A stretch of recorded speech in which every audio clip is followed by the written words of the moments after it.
Hey, shalom. It's about noon, sun's above.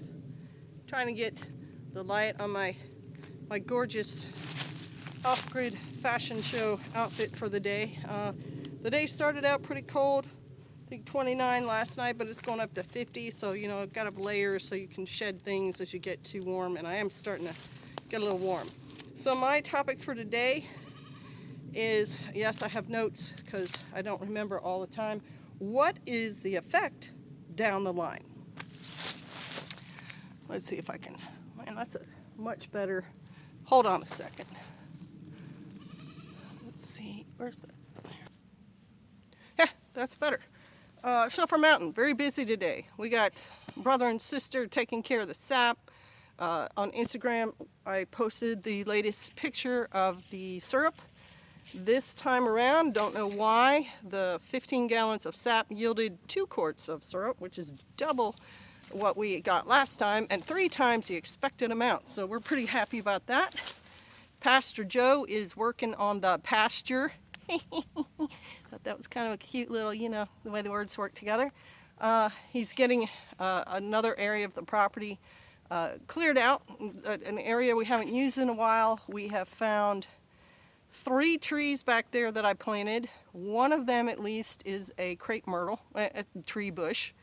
The other one's probably boxwood, but it's so huge, it's going to have to be trimmed down. And then the third one is a mystery plant. There are 3 rose bushes back there that I planted that I totally forgot about. And we don't know the natural yields, at least some black locust. Okay, so what is the effect down the line? This is a question we should be asking ourselves. I know Pastor was doing a video today about 5 important things for shit hits the fan, la la la. And I just want to throw this on top because some of his suggestions answer this question. What is the effect down the line? Like, if you store up firearms but no food, what is the effect down the line?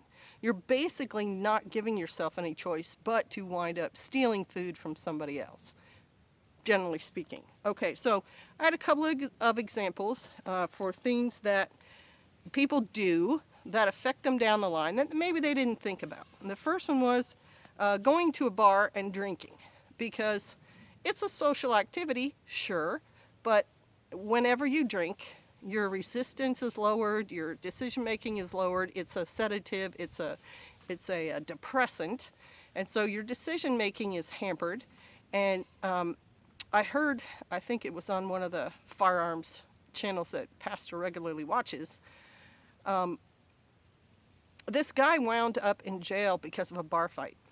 And it just ruined his life. Actually, it was one of those channels. It was a guy who was in the California prison system. And it all started with him getting in a bar fight. And he's drunk, and so he gets arrested. And if he had a firearm on him, now he's got 3 charges, like drunk in public, causing a disturbance, and drunk with a firearm, etc., etc. And it just ballooned up from one night in his life to a 10-year prison sentence and a really hardened jail system. He's covered in tats. He's just really angry and has a lot of pent up energy from this time and these years stolen away from him. So that and drinking and driving. Drinking and driving. Now, I know there are people who drink and drive regularly that are like low key, that it never becomes a problem. They drink at their local bar, they live 3 blocks away, and they just like creep home at 2 a.m. But for the majority of people who drink and drive, you are impaired, whether you think you are or not. And so if you make it home and nothing happens, you are super lucky. But if you don't, so many things can go wrong. And there are so many effects to that one decision. Your insurance will go up. You could crash into other people's vehicles and do damage. If the police is called and if you crash into people's cars, they're going to be called. You can be charged with, leaving the scene of an accident, destruction of personal property, blah, blah, blah, blah, blah, blah, blah. And it's not even, we're not even talking about the more serious consequences where you crash your car into a tree, you totaled your main means of transportation, and possibly injured yourself. Now you got to go to the hospital. You've got facial injuries because your face slammed into the steering wheel. You have chest injuries because your chest hit the steering wheel. Your legs can be pinned, yada, yada, yada. If you don't have medical insurance, now you've got thousands of dollars worth of bills. And we're not even talking the worst, which is you're driving drunk and you hit someone and you kill them. Because that's a whole slew of charges and serious implications and manslaughter and court time and jail time and everything.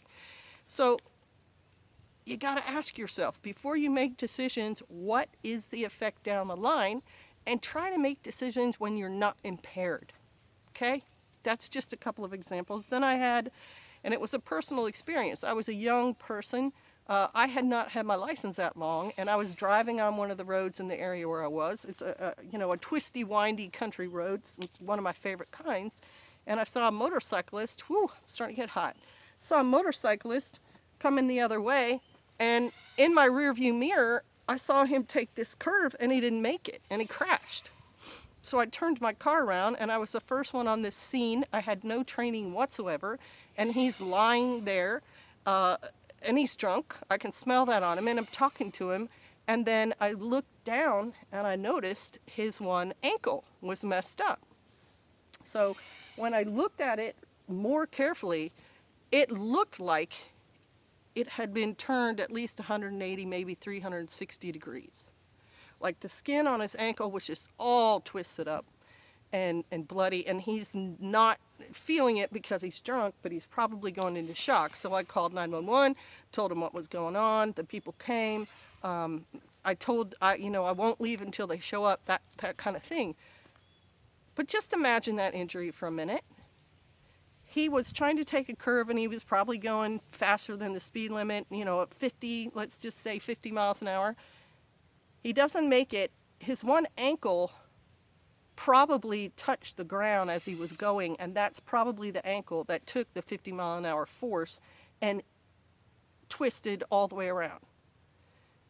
Just imagine the effects of that injury for the rest of this man's life. No doubt he got charged with driving drunk. But that ankle could have been so badly damaged that it needed amputation.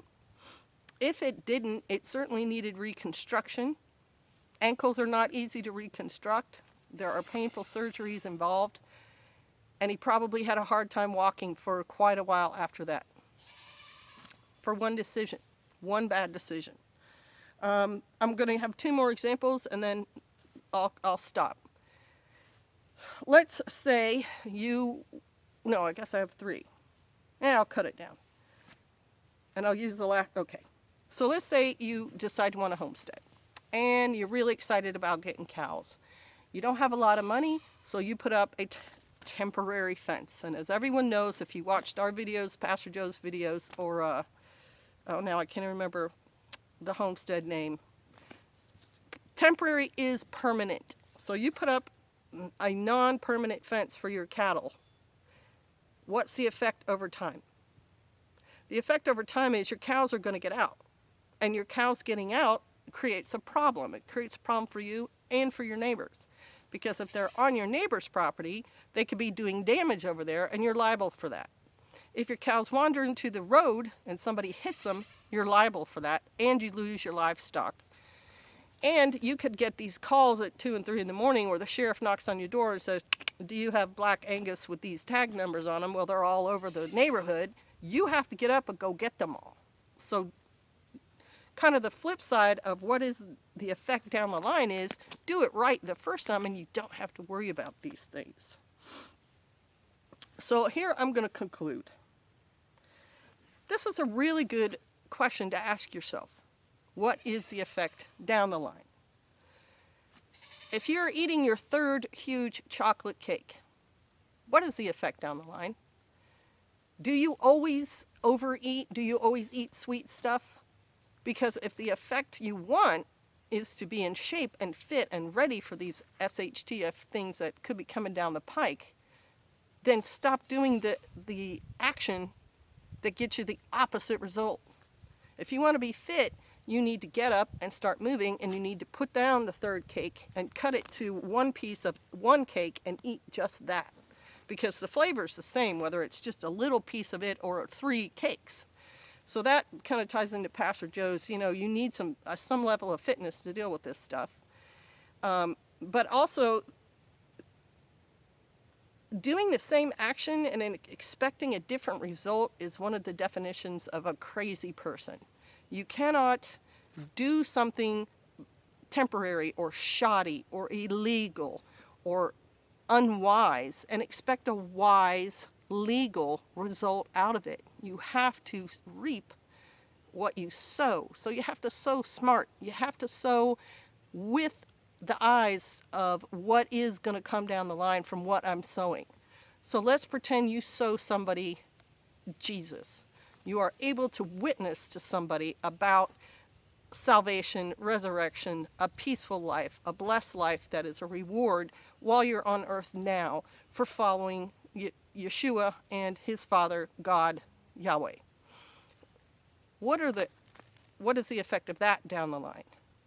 That's a wise sowing. You're going to get blessed by the Father. Your sins get covered when you bring someone to the truth. I'm not saying all of them all the time, but it says if you can bring one person to the truth, it covers a multitude of your own sins. And you're going to make their life more peaceful, more structured, healthier, etc. So sow wise seeds. Sow good decisions. Sow looking to the future so when you reap, you get to reap a bountiful harvest. Makes sense, right? All right, thanks for watching, you guys. I hope a bountiful harvest for you too. I do. Bless you. Thank you for watching. Shalom.